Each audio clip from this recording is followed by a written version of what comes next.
been a global row about steel output going back for many, many years. It's not clear whether President Trump's tariffs today are going to end that. So last year, nearly 1.9 billion tons of crude steel was produced worldwide. Amazingly, China actually accounted for more than half of that, and the United States rather languished back in fourth place.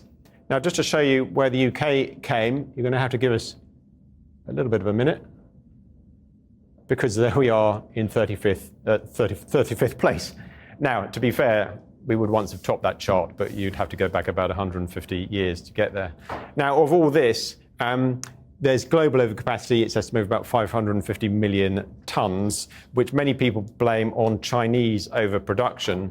And the United States, the UK, many countries say that this has undermined their industry and led to huge job losses. So does he have a point, Trump? Well, clearly there's a problem. The United States does import about a quarter of its steel, but a lot of that actually comes from Canada, from Mexico, from Japan.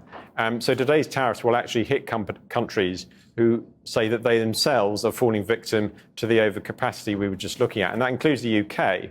The steel industry here really wants the British government to push the line with Washington. Look, we are not your enemy. We should be your ally in doing something about this overcapacity. Is that likely to work? Not yet.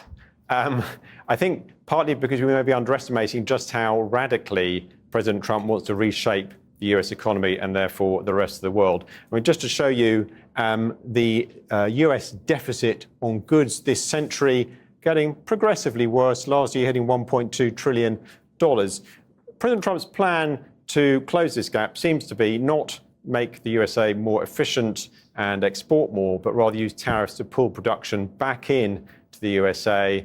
So steel, cars, pharmaceuticals, everything, reverse decades of economic history. Where that leaves everybody else, including the UK, is less clear.